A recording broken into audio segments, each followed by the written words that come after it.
오늘은 찬양 한 곡을 먼저 소개시켜 드리고 말씀을 전하고 싶습니다. 제가 좋아하는 찬양 중에 나의 안에 거하라 라는 찬양이 있습니다. 여러분들 많이 아실 거예요. 이 찬양의 가사가 그렇게 시작이 됩니다. 나의 안에 거하라, 나는 내 하나님이니 모든 환난 가운데 너를 지키는 자라. 지금과 같이 코로나19 재앙 속에서, 그리고 무더위 속에서 모든 환난 가운데 우리를 지키는 분이 바로 하나님이시고, 그리고 그 하나님께서 우리에게 뭐라고 말씀하시냐면 나의 안에 거하라 라고 말씀하시는 거죠. 그런 것처럼 이 찬양은 우리의 고백이 되기도 하고 우리의 기도가 되기도 하고 때로는 우리의 삶의 지표가 되기도 합니다. 세상 사람들은 세상의 노래에 힘을 얻는다고 하고 노래가 힘이 있다고 이야기를 하고 있어요. 그리스도인들은 노래에서도 힘을 얻을 수 있겠지만 노래보다 더 찬양의 고백이 있고 찬양에서 힘을 얻어 가시기를 원합니다. 오늘 찬양의 뒤에 가사를 계속 보면 두려워하지 말라, 내가 널 도와주리니 놀라지 말라, 내 손 잡아주리라 라고 말씀하십니다. 환난과 두려움 속에서 우리의 손을 하나님께서 붙잡아 주실 것이니 우리 보고 어디 안에 있으라고요? 하나님 안에 있으라고 이야기를 하는 거죠. 그러면서 노래를 듣다 보면 혹은 찬양을 듣다 보면 이렇게 고음으로 올라가는 부분이 있어요. 그 부분이 가장 핵심이 되는 가사인데, 이 나의 안에 거하라 라는 가사에서 가장 핵심이 되는 가사가 어떤 가사냐면 내가 너를 지명하여 불렀나니 너는 내 것이라, 너는 내 것이라 하는 부분이에요. 이 말씀은 이사야서 43장 1절에 있는 말씀입니다. 내가 너를 지명하여 불렀나니 너는 내 것이라. 그러니까 너는 두려워할 것도 없고 환난 가운데 걱정할 것도 없다. 이런 말씀인 거죠. 여기서 지명하여 불렀다라는 말씀에 우리가 주목해야 됩니다. 누군가를 지명해서 불렀다는 것은 콕 집어서 그 사람을 불러주셨다는 거예요. 우리가 모두라는 개념이 아니라 너만을 이라는 개념이 바로 지명이라는 겁니다.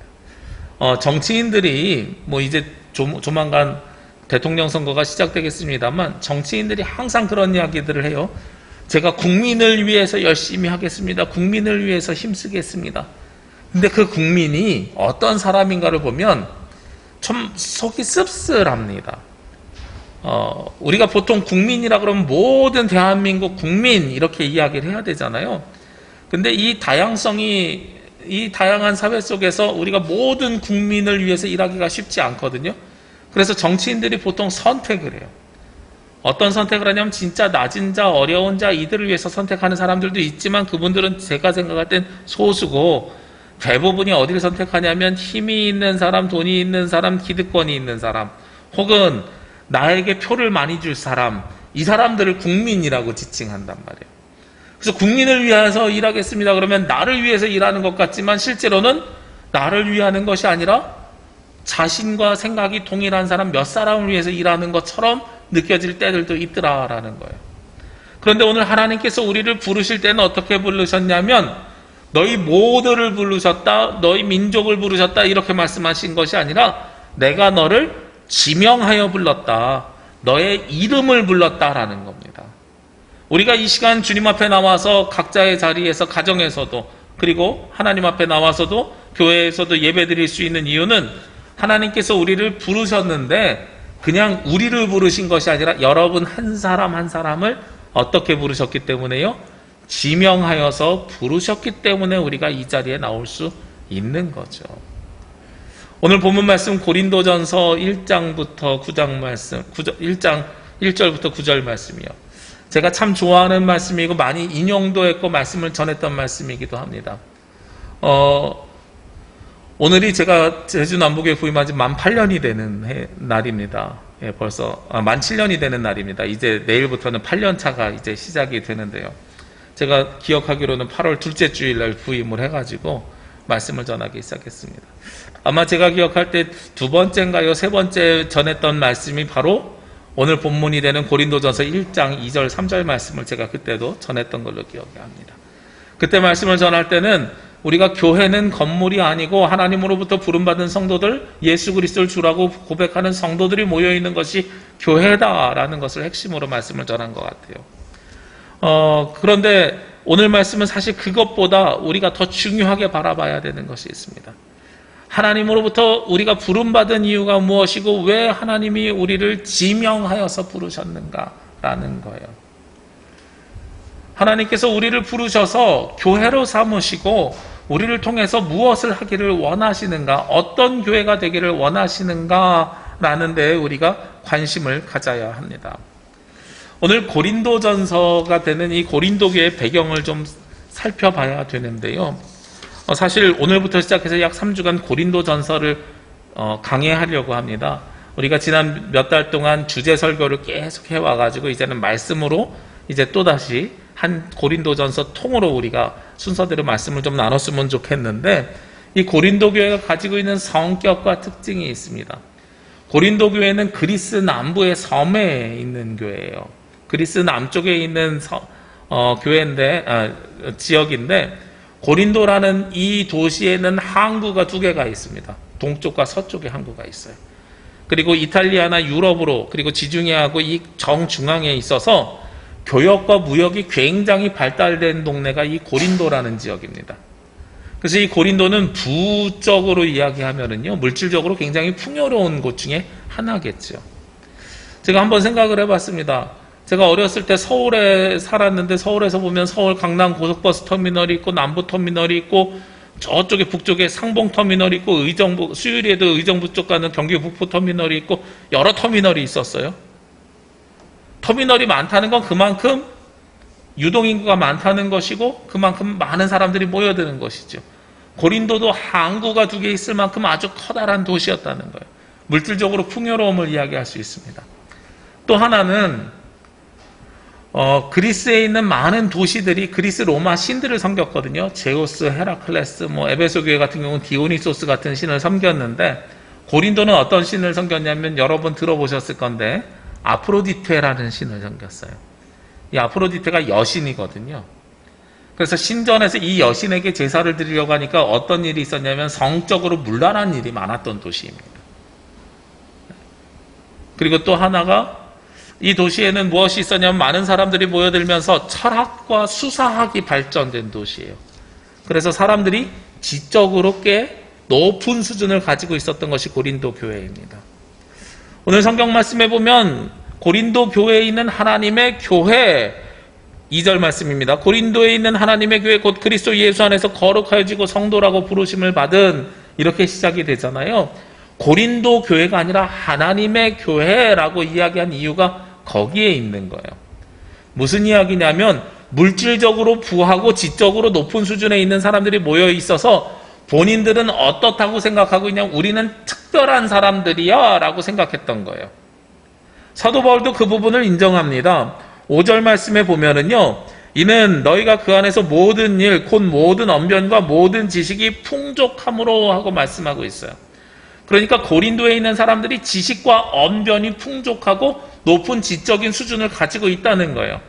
그런데 문제는 이 세상적인 지식과 물질적인 풍요로 인해서 우리는 너희들보다 우월해하는 우월감을 가지고 있었습니다.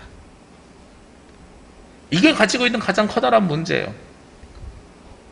이 사람이 가지고 있는 본성 가운데 그런 본성이 있어요. 제가 중고등부 시절에요, 중학교 3학년 때 임원을 하고 고등학교 2학년 때 임원을 하는데, 그때 저도 모르게 어떻게 선배들로부터 교육을 받았냐면, 새로운 신자가 오면, 새로 오는 우리 청소년들이 있으면 옆에 앉아서 얘기도 해주고 친근하게 해주고 그 친구들이 교회에 잘 적응할 수 있도록 도와주라는 거예요. 특히 임원들이 언제 많이 신경 썼냐면, 중학교 1학년 신입생이 처음 중고등부 예배를 드릴 때에 아이들이 어색하지 않게 그 옆에 앉아서 같이 예배도 드리고 말도 걸어주고 이러라고 선배들한테 교육을 받았고 실제로 그렇게 했어요. 그래서 처음 온 사람들에게 가서 친근하게 대해주고 얘기도 많이 하고 이랬는데, 참 사람의 본성이 무서운 게, 이 친구들이 좀 열심히 하기 시작하잖아요, 새로운 친구들이. 그러면 친구들 모임 속에서 저도 모르게 제가 무슨 말을 하냐면, 야, 기억나냐? 우리 중학교 1학년 때 수련회 갔던 거?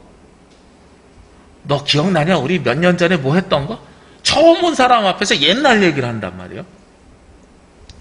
이게 무슨 심보가 있냐면, 나는 얘랑 굉장히 친해, 오래전부터 알고 있어를 우회적으로 드러내는 일인 거예요. 사람들이 가지고 있는 본성이 그런 본성이 있는데, 내가 물질적으로 지적으로 우월하면 그거를 티내고 표시내고 싶어 합니다. 그런데 티내고 표시내는 방법이 어떤 방법이에요? 다른 사람들을 무시하는 방법, 차별하는 방법, 구별하는 방법으로 그렇게 티내고 표시내는 거죠.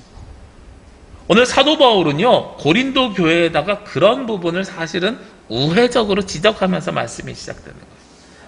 하나님의 교회라고 이야기하는 것은 너희들은 특별한 고린도에 있는 지적으로 우월한 사람들의 교회가 아니라 너희들도 보편적인 교회야. 제가 교회에 가지고 있는 속성 3가지를 말씀드린 적이 있습니다.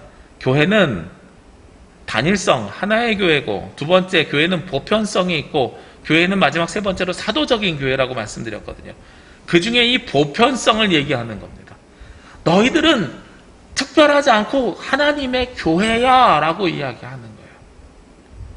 왜 그랬다고요? 고린도 교회 사람들이 가지고 있는 특권의식이 있어서요. 이 특권의식이 얼마나 하늘을 찌를 만큼 솟아 있었냐면요, 이 고린도 교회가 바탕이 되는 역사적인 배경이 되는 것은 사도행전 18장입니다. 사도행전 18장을 보면 사도 바울이 2차 전도 여행을 하면서 고린도 교회에 들려서 개척하는 내용이 나옵니다. 그 사도행전 18장을 읽어보면 사도 바울은 약 1년 8개월 동안 고린도 교회에 머물렀었고요. 그곳에서 많은 사람들이 은혜를 받고 세례를 받는 사람들이 늘어난 거예요. 그런데 1년 8개월이 지난 다음에 무슨 일이 있었냐면, 당시에 고린도 교회를 통치하던 로마의 총독이 갈리아라는 총독이 있는데, 그 총독에게 고린도 교회 사람들이 사도 바울을 고발합니다. 고소해요. 법정, 사회법정으로 데려가서 고소하는 거예요. 저 사람이 하는 말이 우리가 하는 거랑 다른 말을 해요. 저는 사실 이해가 되지 않아요. 말씀을 전했는데 그 말씀을 듣고 세례를 받고 은혜를 받은 사람들이 오히려 말씀을 전한 사람들이 말씀을 전한 사도 바울을 고소하고 고발합니다. 이런 일이 생겼어요. 얼마나 지적으로 교만하였으면 말씀을 받은 사람들이 말씀을 전한 사람을 고소하고 고발하는 일까지 있었겠습니까? 그게 바로 고린도 교회가 가지고 있는 지적 우월성에 대한 이야기예요. 그래서 세상에서 평가하는 물질적인 풍요나 지적인 우월성은 내려놓고 너희들은 똑같은 하나님의 교회다, 보편적인 교회다라는 것을 이야기하면서 동시에요, 그럼에도 불구하고 너희들은 어떤 사람이에요? 특별한 사람이에요. 무엇으로 특별해요? 하나님께서 불러주신 것은 특별한 존재야 라고 말씀을 하는 겁니다. 그래서 우리 그리스도인들이 가져야 되는 전제 조건이 있어요. 우리는 특별하지만 특별하지 않은 사람입니다. 우리가 특별하다는 것은 하나님께서 우리를 부르셨다는 것이고요, 특별하지 않다는 것은 세상 사람들과 별로 차이가 없다는 겁니다. 한국 교회가 바로 이런 고린도 교회 모습을 지금 가지고 있어요. 한국 교회가 자신들의 우월성을 이야기하면서 무엇을 이야기하냐면 세상 사람들에게 배타적이고 이기적인 모습을 가지고 있어요. 제가 예전에는 많이 사용하던 말인데 요즘 사용하지 않는 말이 있습니다. 어떤 말이 있냐면, 여러분 보십시오. 세상에 높은 사람들, 국회의원이나 대학 교수들 보십시오. 기독교인들의 비율이 얼마나 높은지 아십니까? 이런 질문을 제가 예전에 많이 했어요. 그래서 교회 다니면 복받아서 사회적으로 높은 자리에 올라간다. 제가 예전에는 이런 말씀을 많이 전했는데 요즘 이런 말씀 안 전합니다. 왜냐하면 그렇게 사회적으로 높은 자리에 올라간 사람들의 모습이 그리스도인으로 바른 모습을 보이는 것이 아니라 그 사람들의 모습 때문에 시험에 드는 세상 사람들이 너무 많아져 있기 때문에 그래요. 너무도 놀랍게도요, 우리나라가 기도로 시작된 나라입니다. 여러분 아십니까? 이승만 대통령이 대한민국을 건국하면서요, 취임식 할 때 기도를 시켰어요. 당시에 목사님을 행정관료로 앉히면서 그분을 총리를 기도로 시작한 나라예요. 근데 이승만 대통령이 제일 많이 했던 게 사람들을 많이 핍박하고 부정선거하고 이런 일들도 했었잖아요. 참 안타까운 거죠. 당시에 내각 관료들을 보면 우리나라 기독교 인구가 10%도 되지 않았을 때에 내각 관료들의 40몇 %가 기독교인이었다 그래요. 그러니까 기독교인이면 높은 자리에 갑니다. 이런 일들, 우월성과 배타성 때문에 어떤 일이 벌어졌냐면 사회적으로 악영향이 생기게 되는 거예요. 오늘 성경에서 무엇을 이야기하냐면 너희가 특별한 기준은 세상적인 기준이 아니라 오로지 누구의 기준이요? 하나님의 기준인 거예요. 세상적으로 물질적으로 풍족하다고 지적으로 우월하다고 특별한 사람이 되는 게 아니라 전적인 하나님의 은혜로 말미암아 특별한 사람이 된다고 말씀하고 있어요. 오늘 말씀 3절에 보면 하나님 우리 아버지와 주 예수 그리스도로부터 은혜와 평강이 있기를 원하노라 하고 말씀합니다. 우리가 하나님으로부터 부름받아서 특별하게 된 이유는 하나님의 은혜와 평강이 우리 삶 가운데 함께 하시기 때문에 그렇습니다. 그게 특별한 거예요. 그리스도인들이 세상을 살아가면서 특별한 이유가 하나님의 은혜와 평강이 여러분들 가운데 늘 함께 하기 때문에 그렇죠. 그런데 내가 세상적으로 우월하다, 높다 이런 관점을 가지고 살아가게 되면 하나님의 은혜는 있을지 몰라도 무엇이 없어요? 세상과 평화할 수가 없어요. 우리가 성경 말씀 이 본문에서는 평강이라고 번역됐지만 실제로 원어는 에이렌의 샬롬 평화거든요. 세상과 평화할 수가 없는 거예요.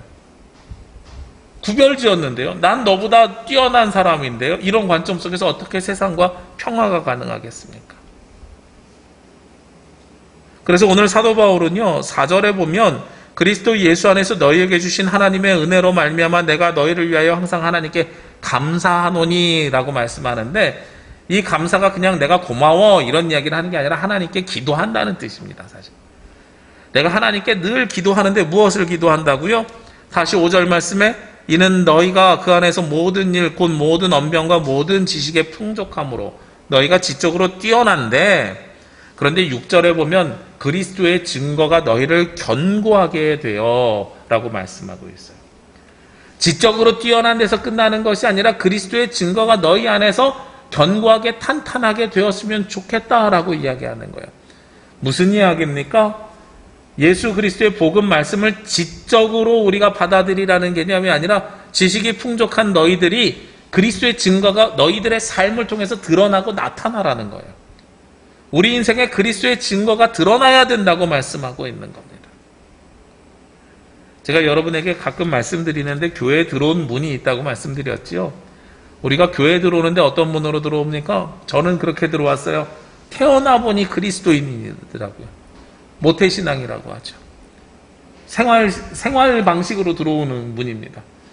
나도 모르게 태어나 보니 우리 부모님이 아니 우리 할머니 할아버지부터 예수님 믿어가지고 교회 다니고 우리 아버지가 주일학교 다녔던 교회에서 저도 주일학교 다니고 그래서 저는 그냥 당연히 교회 다니는 것이 당연한 일인 줄 알았어요.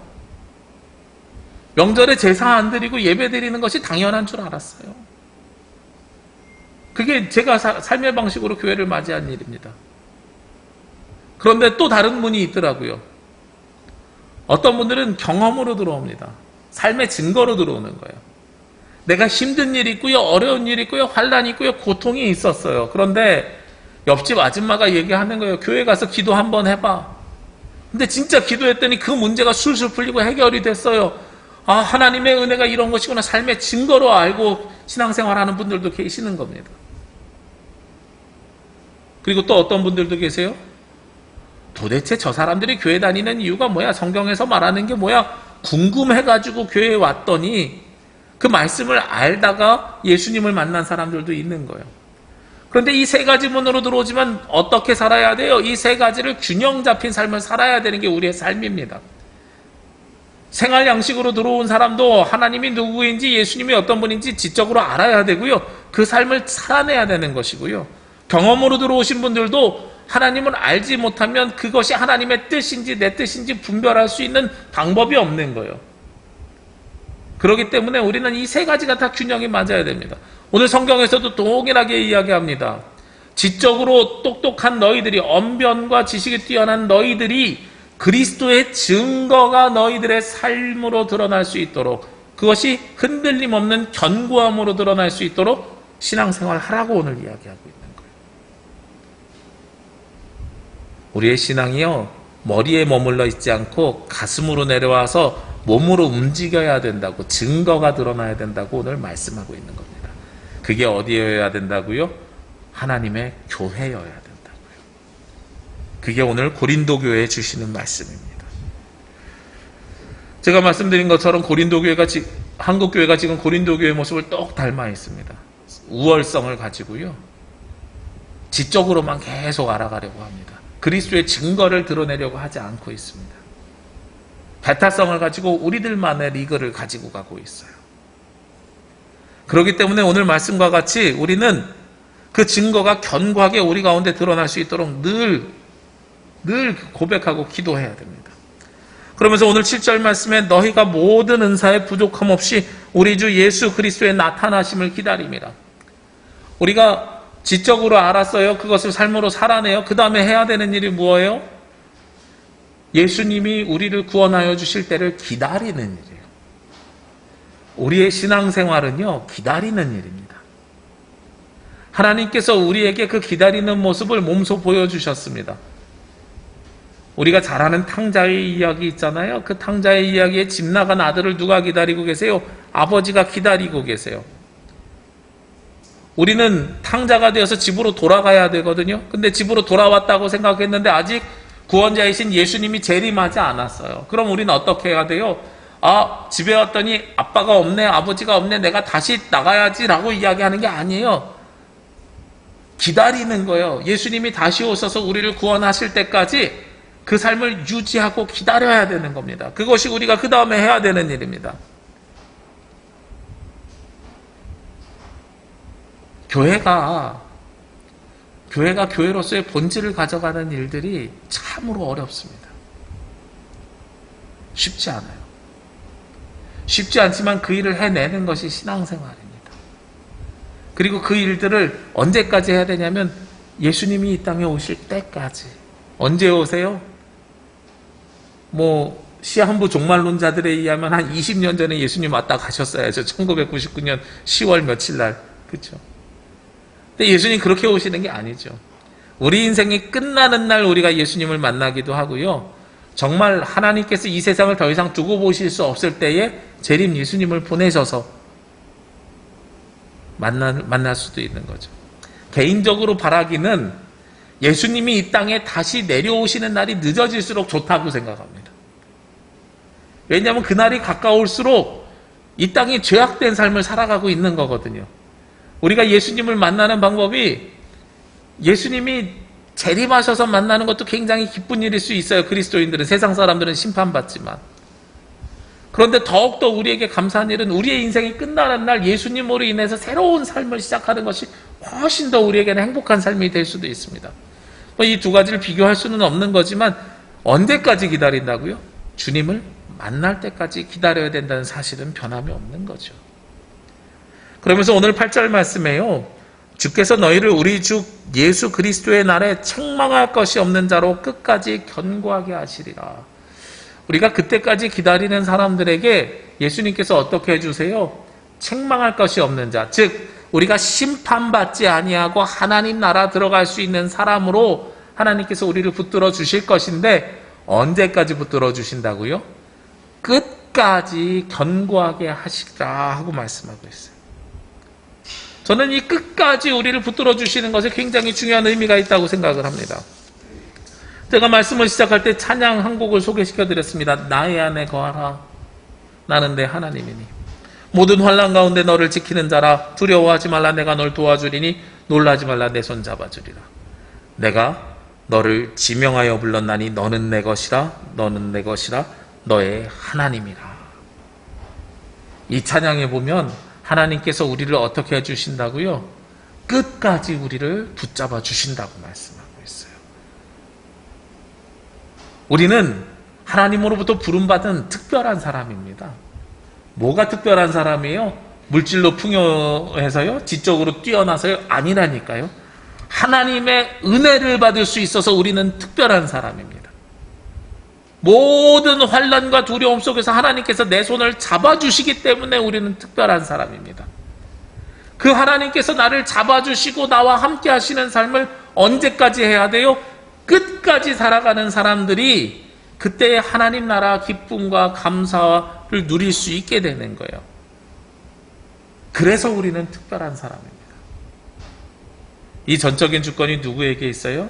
나에게 있는 게 아니라 주님께 있습니다. 부르심의 전적인 주권은요, 우리에게 있는 게 아니라 하나님께 있습니다.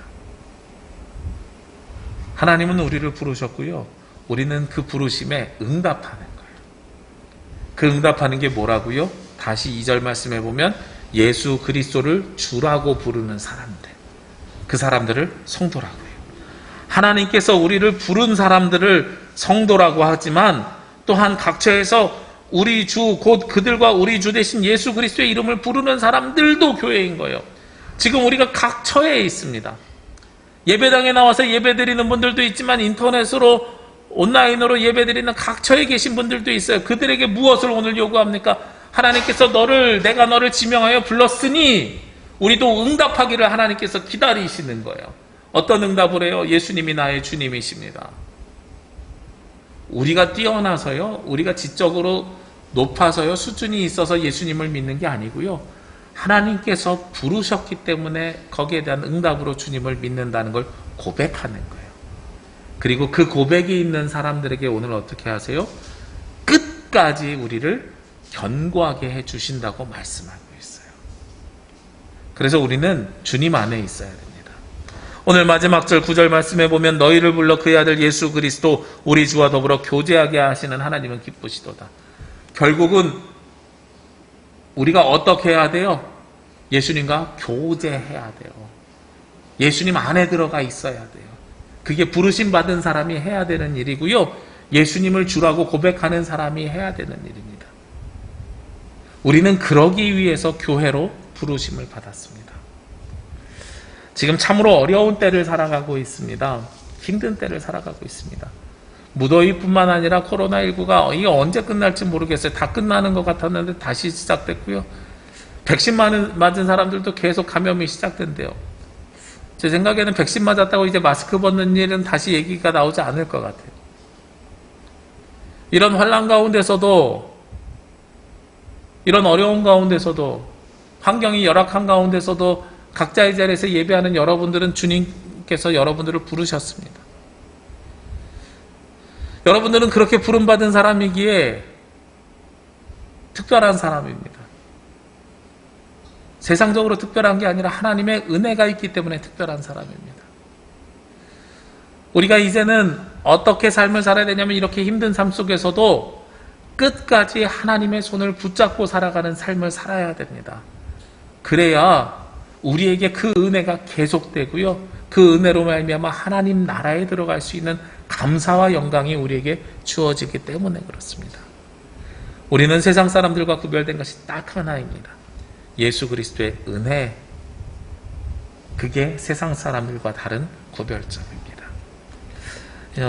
되게 힘든 생활 속에서, 어려운 삶 속에서 살아가고 있는 여러분들이고, 그리고 이 세대의 사람들이지만 그럼에도 불구하고 하나님께서 여러분을 부르셨음을 기억하시기를 원하고요, 우리가 부름받은 사람으로서 그 은혜를 누리며 살아가시길 원하고요, 그리고 그 은혜를 누리면서 예수님을 우리의 주라고 고백하며 예수님과 교제를 나눌 때에 하나님께서 끝까지 여러분을 견고하게 붙들어 주실 줄로 믿습니다.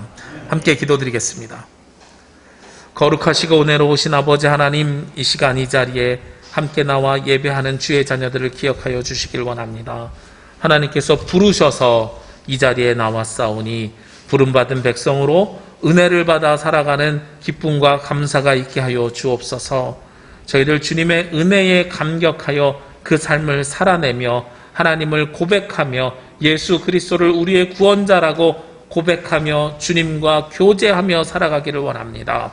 힘들고 어려운 때일수록 환난 가운데 있을지라도 주님께서 지명하여 불러주심에 감사를 드리며 끝까지 주님을 붙잡으며 살아갈 때에 하나님 나라에 들어가는 기쁨과 감사와 영광이 있게 하여 주시옵소서.